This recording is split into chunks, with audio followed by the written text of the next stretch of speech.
This is your FBI.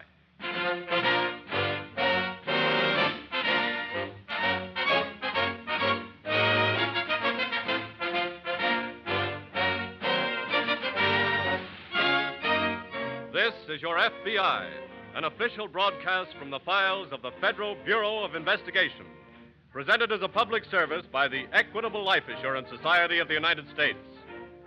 To your FBI, you look for national security, and to the Equitable Society for financial security.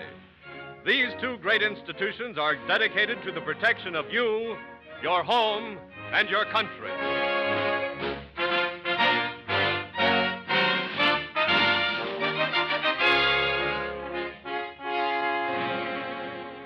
Tonight, the story of a peril to the nation.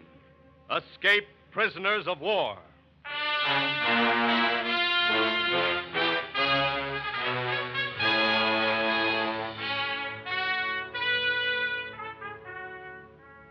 There are several million Nazis across the sea.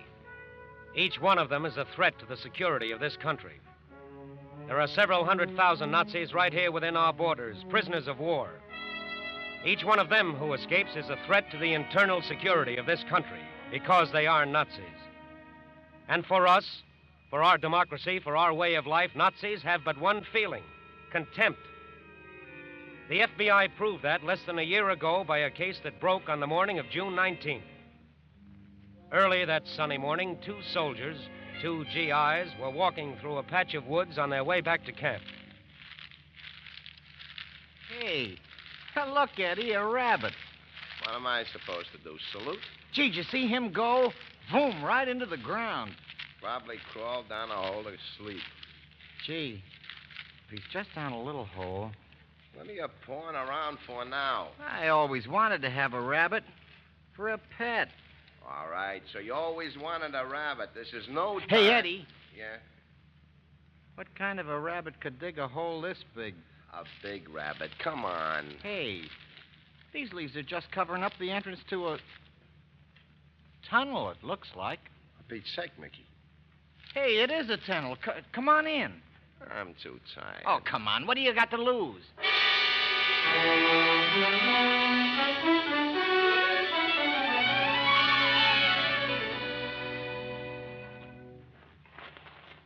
Well, I really am tired. Oh. Where's your pioneer spirit?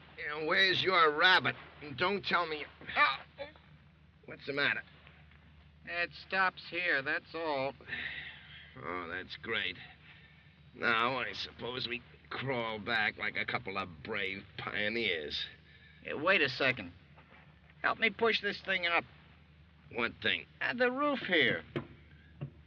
Feels like boards or a trapdoor or something. Yeah, it does. Come on, push. I'm tired. Will you push? 1, 2, 3. Eddie, close it. Eddie, you know where we are? Yeah. Right under the barracks of the Nazi prisoners.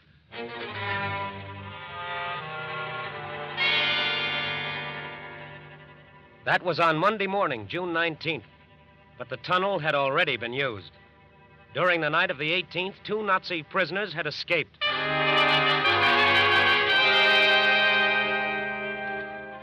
That was in Texas. And immediately, the FBI headquarters in that state were notified by military authorities. They weren't caught unprepared because special arrangements had been made for such an emergency. And the special agents went to work immediately. The newspapers, the radio stations, and most important, the local police of Dallas and Fort Worth were notified and given detailed descriptions of the two men.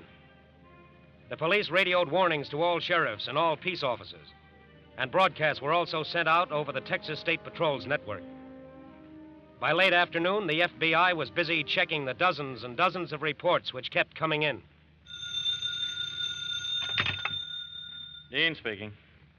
Yes? Yes. Yes, okay. Thanks a lot, Sheriff. All right. Well, that's another lead going, Phil. Which one? Those two fellas spotted fixing a puncture on a back road. Those local police sure get on the job quick. Age 23. What? I was just reading over the description of Tanner. Oh. Lieutenant Paul Tanner of the German Navy. Captured when submarine disabled by depth charge. Dean speaking. Yeah? Uh-huh. I see. Okay, thanks a lot. All right. Which one was that? Those two men seen sleeping in that cemetery. Bad lead? Yes. Something's got to turn up, Dean. Yes, and you know when it does, Hackenberg's going to be easier to spot than Tanner. Because of that scar on his cheek. Yes. Well, with the whole state out on the hunt, there's got to be... Dean speaking. Yes? Yes? Yes. Thanks. Right. Bicycle was stolen from a house 1 mile from the camp the night of the escape. Bicycle? Yes, and the house was on the same road the prisoners took when they went on labor details. That sounds good. That sounds better than good. 2 men on 1 bicycle. They ought to be easy to spot, Phil. If we can spot them before they get rid of the bike, let's send out a call. Right.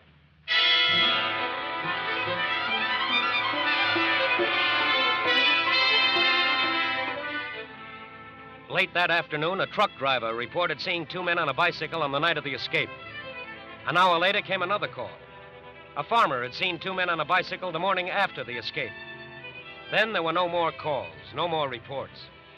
The search was intensified, but by 1 o'clock on the morning of the 20th, the 2 Nazis and the bicycle seemed to have disappeared, seemed to have vanished completely.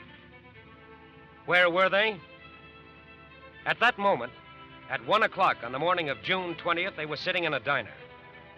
Dressed in blue jeans and khaki shirts, drinking coffee, 2 escaped Nazis were sitting in an all-night diner in a small town in Texas, USA. You boys want anything with that coffee? No, thanks. You ain't from around here, are you? No. Just passing through. Yes. Where you heading? East. East, huh? I know somebody's going east. Maybe we will have something else. Do you have any pie? Sure, what kind you want? Oh, anything that's good. You pick it out. You trust me. Sure. Okay. 2 pieces? Yes. Okie doke. Whitey, let me have 2 cuts of that peach pie. Okay. Now, Whitey, now. I heard you. Gee, I'm getting hungry myself. Scramble me up a couple eggs? You just ate an hour ago. Well, I'm a growing girl. Scramble up the eggs, you cheapskate. Here's your pie. Thanks. Toast with them eggs, too. It's peach pie, boys. Dankeschön. I don't think we want the pie after all. But you ordered it. We have to go. Here. You didn't even finish your Come coffee. on, let's go. Come on. Let's go.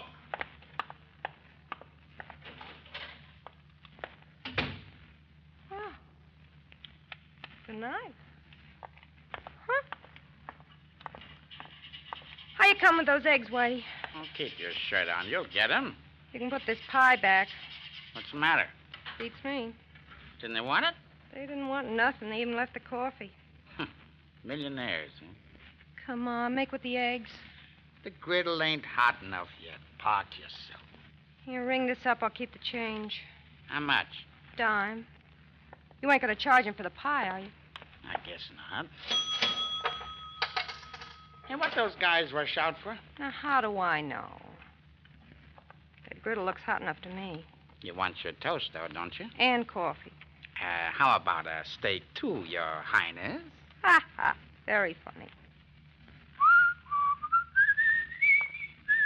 Whitey, Yeah? what's Tonkashin mean? Huh? Tonkashin or Tonkashine? What? One of those fellas said it to me when I brought him the pie. The pie you didn't eat, huh? Yeah. I think I'll have a piece myself. Oh, here. Tonkashin. What? Maybe that's French for what's your telephone number? French. Sounds more like German to me. Where do you get German out of that? Listen, when you want to say thank you in German, dope, you say Dankeschön. That's it. That's what he's... Whitey. Holy crow.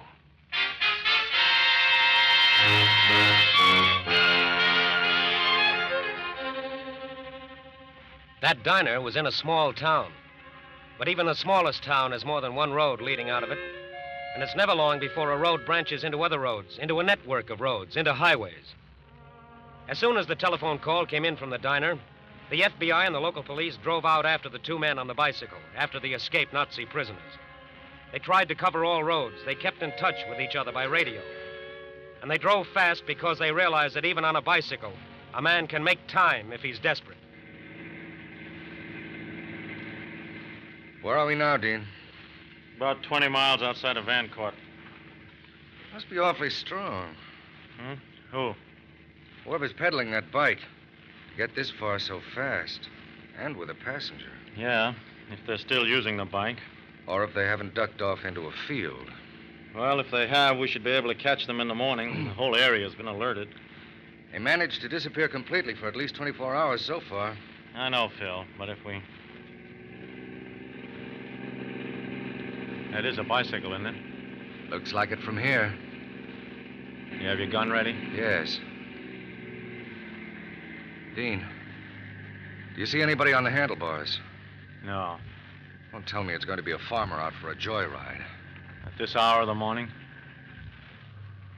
Say, pull over to the side there.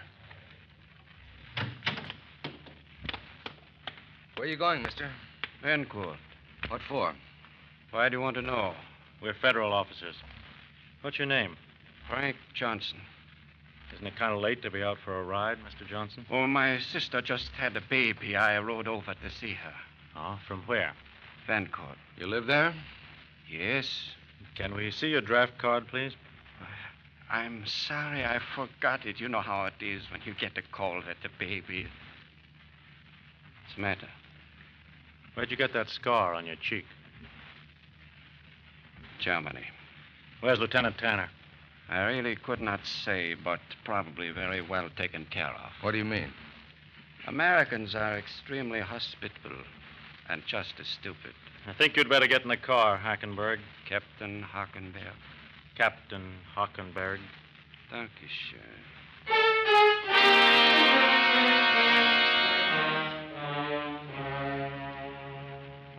By morning, the Texas newspapers and radio stations had spread the report. One prisoner was captured, but the other was still at large. An escaped Nazi was still free, was still somewhere in the vicinity of Vancourt, Texas. The cooperation of every citizen was requested, and the response was fast. Report after report came into the FBI and the state and local police. Report after report was checked and followed up. The most promising came from a doctor. Well, gentlemen, I was coming home from a late call, and just as I passed that filling station outside San Angelo, I noticed a man climbing into the back of this truck. About what time was that, Doctor? Oh, I left the hospital at 2. I guess that was about 5 after. What'd the man look like?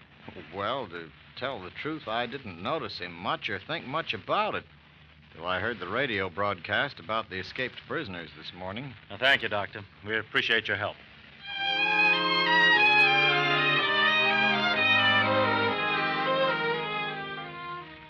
That doesn't sound like much help.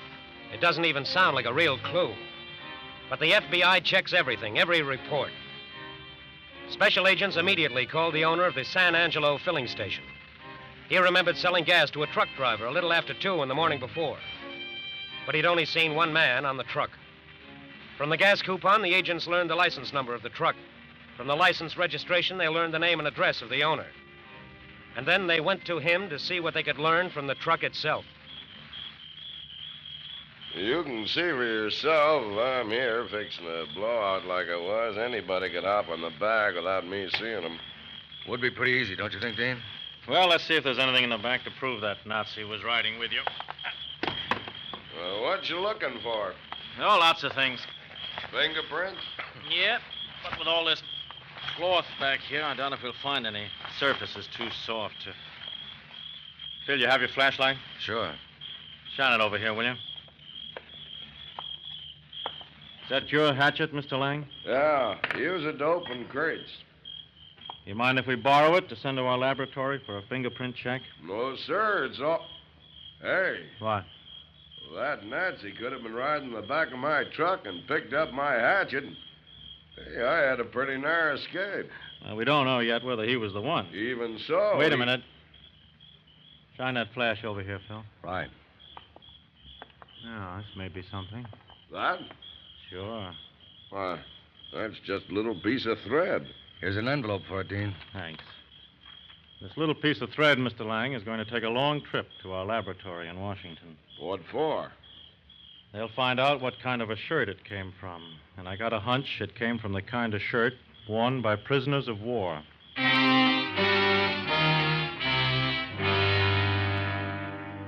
The hatchet and the piece of thread arrived at the FBI laboratory in Washington on the morning of June 21st. That afternoon, the result of the examination was teletyped to special agents in Texas. From a small piece of thread, from one fingerprint on the blade of a hatchet, there was proof, conclusive proof, that the hitchhiker on the back of the truck had been Lieutenant Paul Tanner of the German Navy. But where had he gone? Where was he now? An escaped prisoner of war, a Nazi, was still at large in the state of Texas.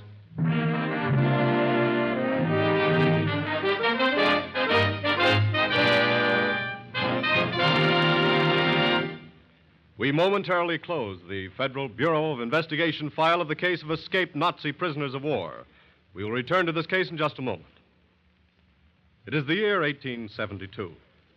A distinguished Army officer, a young man with golden hair that reaches to his shoulders, is about to sign his name to an application for membership in the Equitable Life Assurance Society of the United States. The Indians of the Western Plains call him White Chief with the yellow hair. But you and I will know him better by the name he is signing on the equitable application. So let's watch his pen as it writes George Armstrong Custer, Brevet Major General, USA. A name that has also been inscribed for all time on the roll of America's immortal soldiers. Now, we do not know what led General Custer to choose the equitable, but we do know that he showed sound judgment. For in 4 wars and through 7 major depressions, this society has never failed to meet a single financial obligation. And for 86 years, equitable funds have marched in the vanguard of American progress. Equitable dollars helped build the railroads. They promoted the growth of our greatest industries. They helped grow wheat in Minnesota, oranges in California, cotton in Texas. So by serving its members, the equitable serves America. And now, back to the file on Paul Tanner, escaped prisoner of war.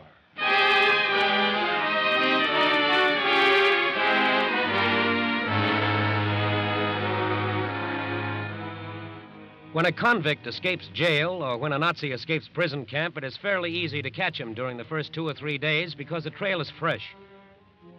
But after that, just as rain can blot out footprints, the trail can disappear into nowhere. That's what happened to the trail of Paul Tanner, former lieutenant on a German submarine. The search continued all through the summer. Reports came in, but by September, Tanner was still free.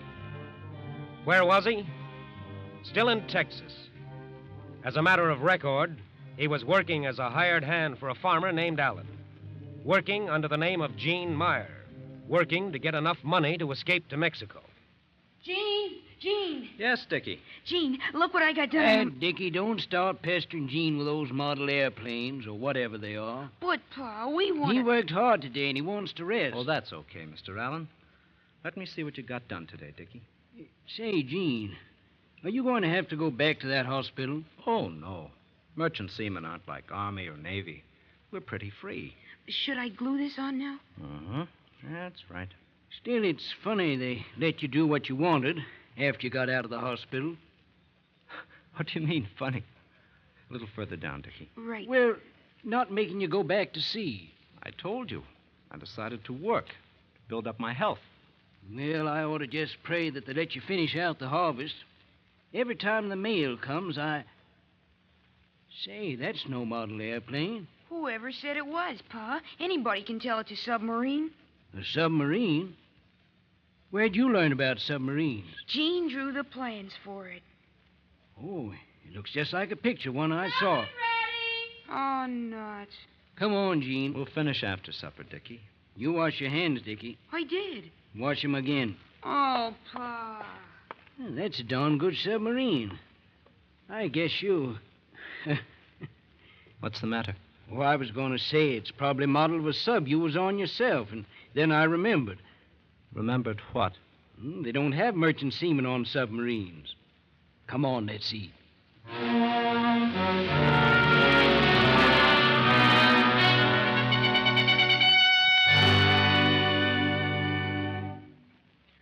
Sit down, Mr. Allen. Oh, thank you, sir. Sheriff Ulster said you might have some information for me. Well, I don't know for sure, sir, but I think my hired hand's that Nazi prisoner you've been looking for. What makes you think so? Well, he's been helping my little boy build model planes and stuff, you know. Yeah, sure. Well, last night I got a look at something they were making. It was from some plans this fella drew. And you know what the darn thing was? A submarine. Submarine? Yeah. And I got to thinking about it in bed last night. It looked just like the real thing, and I was wondering... Excuse me, Mr. Allen. Sir? Yeah, look at this photograph. Sure. Why, that's him. Let's go, Phil.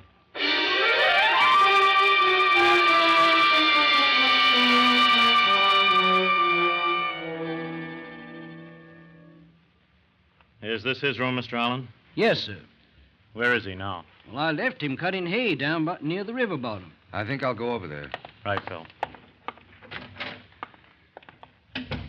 Doesn't have much stuff of his own, does he? Nope. Nothing you don't see, except that little zipper bag there. Let's have a look at it. Sure. Here you are. Oh, I wonder where he picked this up. There doesn't seem to be What is it? something in the lining here. A book. It's a diary. June 20th. We had a close call today. H completely forgot himself in a restaurant. He sure did. I am a soldier of the Reich, and I must get back to the fatherland. Did he write that junk? It's not junk to him or to people like him, Mr. Allen. That's something a lot of us don't realize. Listen to this. These Americans are stupid fools. This miserable country will cry for help when the Fuhrer lets loose his secret weapons, and I will be there to help him. That fella's crazy. Well, he's a Nazi. Dean. Yes? He's gone. What? Not a sign of him in the field. He was there when I left. Did he see you go? Sure. Did he ask why you were going? Well, I said for supplies. Guess he knew you didn't go to town often and got suspicious. He must have cleared out right after Mr. Allen did. Why? There was a jug of water next to the mower, and it's full to the top. But where did he go? I don't know where he went, but I know where he was heading. Where? Galveston. He's got it in his diary. $30 more, and I'm ready to leave for Galveston, then Mexico. I guess he didn't wait for his $30. Mr. Allen, that river down there. Oh, we'd take you to Galveston, all right. Once I rode there, me and Dickie and... Rode there in what? An old flat bottom I have. Did you have it beached right near the hayfield? Yeah. I followed some footprints down there. Your boat's gone, Mr. Allen. And that Nazi in it? Yes. And if he gets to Galveston... Mr. Allen, I don't think he will.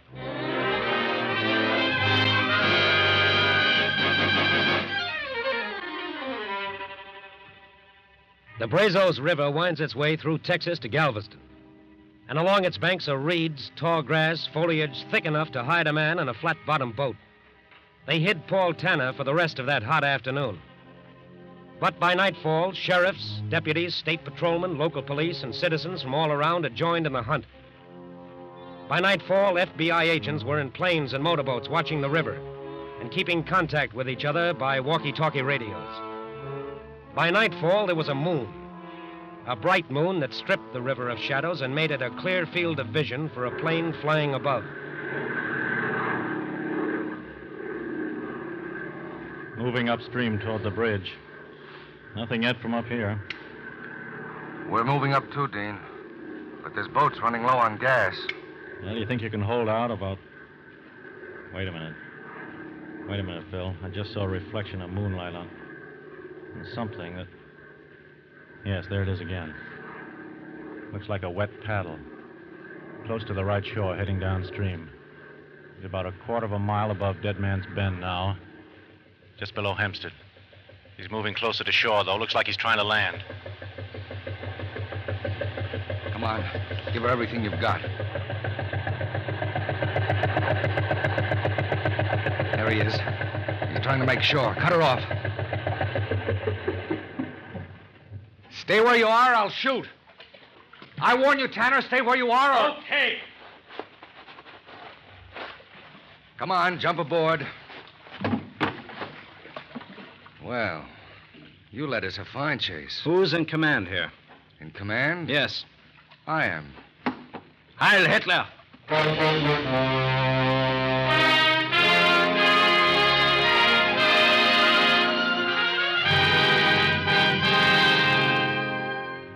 At this moment, there are approximately 390,000 prisoners of war in this country. Most of them are Nazis, and each one is a potential threat to our safety. Alert citizens and cooperative law enforcement officers have aided your FBI in the quick apprehension of escaped prisoners of war before they could commit Army acts of sabotage. But they remain a menace. Any information on an escaped prisoner should be reported immediately to the FBI. A Nazi may have been a prisoner in this country for a year or for 2 years. He may have had a chance to learn something about us, about our democracy, about our way of life. Don't think, however, that his objective has changed. It hasn't. He is still a threat to our security, still a menace, because he is still a Nazi.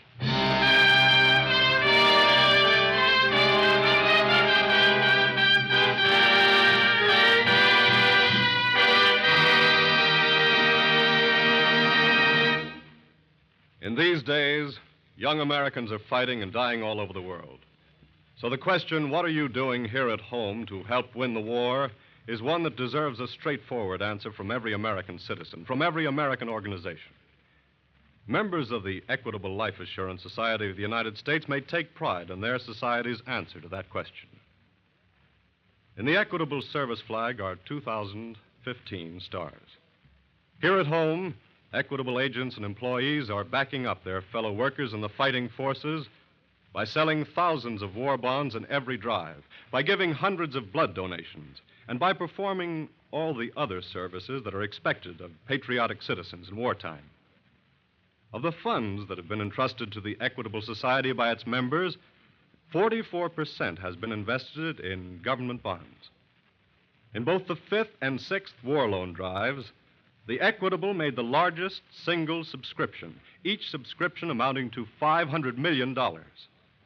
In wartime, Equitable dollars are fighting dollars, and at all times they are security dollars for you, your home, and your country.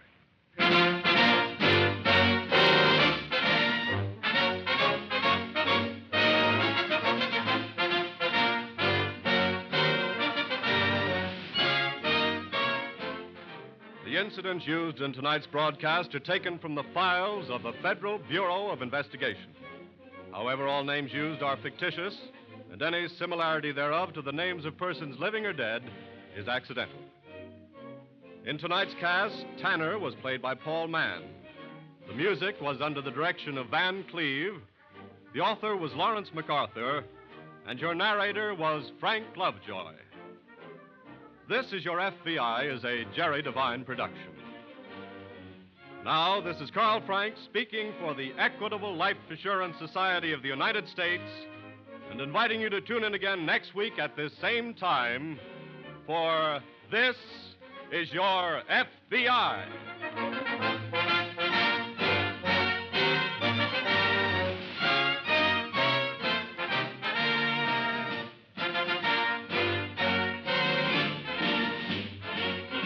This is the Blue Network of the American Broadcasting Company.